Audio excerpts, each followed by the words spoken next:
On a sleepy street in Corpus Christi, Texas, late on a Sunday night at the end of summer, William Bill Asher Richardson Jr. pulls into the driveway of his upscale home. Bill's wife and 11-year-old stepson walk inside as Bill unloads his Winnebago RV. Bill's housekeeper, Mary Chavez, watches him through the front window.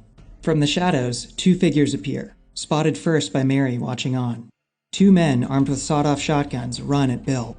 Wearing jumpsuits, shades, and baseball caps, without a word they fire 4 shells of No. 4 buckshot, sending 45 pellets into Bill Richardson's head, neck, chest, and arms.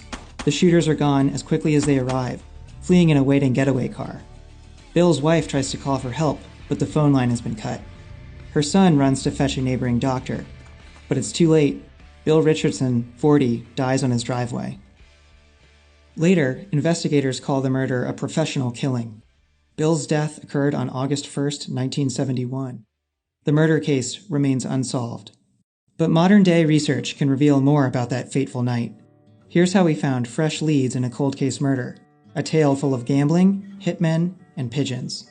The United States has a problem solving homicides. The Murder Accountability Project, or MAP, counts almost 346,000 cold cases of homicide between 1965 and 2023. Clearance rates for U.S. homicides have also been declining for years. In 2023, the Corpus Christi Police Department, or CCPD, with 2 detectives on its cold case squad, began reviewing 100 unsolved homicide cases dating back to April 1970, including Richardson's, but the city has refused to release nearly all of its files to the public. Bellingcat has independently uncovered new information about the murder that's never been made public. In a years-long open-source review of Bill Richardson's murder, conducted in collaboration with the Texas Observer, we examined digitized newspapers, online archives, genealogy services, and declassified FBI records. Together, we also filed public record requests with local and state law enforcement agencies, the FBI, and the National Archives and Records Administration. One difficulty with investigating these types of cold cases is the sheer volume of evidence.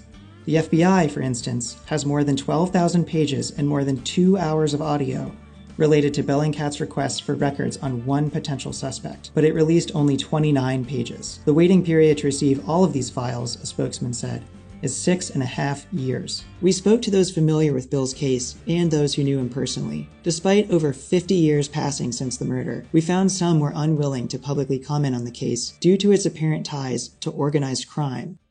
Bill Richardson came from a wealthy family. His father, William Asher Richardson Sr., was one of the first Texas oilmen, founding the Richardson Petroleum Company, but he later died by suicide after facing financial strain. At a young age, Bill was a troublemaker, moving